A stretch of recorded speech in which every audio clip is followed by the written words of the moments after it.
Unfair dismissal protection, a complex battle for Works Council initiators. In a recent ruling, the Munich Regional Labor Court, LAG Munich, has sparked controversy by denying special protection against dismissal to employees who initiate Works Council formation during their first 6 months of employment. This decision has significant implications and raises questions about the rights and protections afforded to employees in such situations. The case background. The case involved an employee hired as a security guard on March 7, 2024.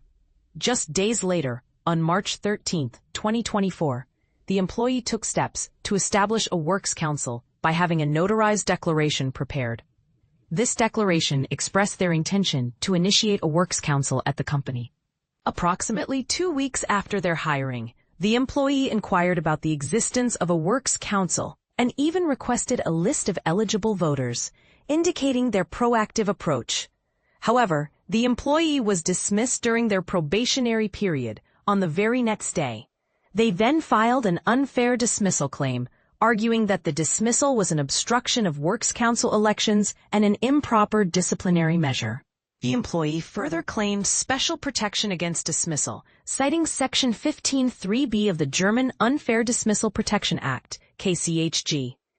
The LAG Munich's verdict. But here's where it gets controversial. The LAG Munich overturned the lower court's decision, stating that special protection against dismissal only applies after the first 6 months of employment.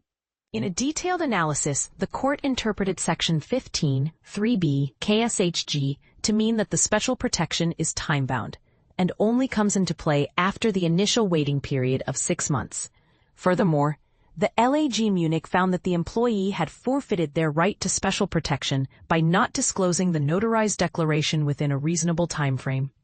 The court drew parallels to the special protection afforded to severely disabled persons, where timeliness is a crucial factor. Despite the law not explicitly stating a disclosure duty or deadline, the court considered the 3-week deadline specified in Section 4, Sentence 1, KSHG as a relevant benchmark. Practical implications and insights. This decision by the LAG Munich highlights the limitations of special protection against dismissal in relation to Works Council activities. It differentiates between the various paragraphs of Section 15 KSchG and emphasizes the unique position of preliminary initiators. While the chronological sequence of events in this case may raise questions, the court's consideration of the purpose of the waiting period under Section 101 KSchG is commendable. It strikes a balance between allowing a trial period for employers and respecting the workforce's right to establish a Works Council. The court's comments on forfeiture are also noteworthy. The parallel drawn to the special protection for severely disabled persons is a valid comparison. The LAG Munich correctly references the Federal Labor Court's previous judgment, which established that invoking special protection, when unknown to the employer, can lead to forfeiture. A call for further discussion. As this case showcases the complexities of employment law, it invites further discussion and interpretation. Will the Federal Labor Court have the opportunity to provide its insights on this matter? The practical implications and potential impact on future cases are significant. Stay tuned for updates as we navigate the evolving landscape of employment rights and protections. This article is for informational purposes only and should not be considered legal advice.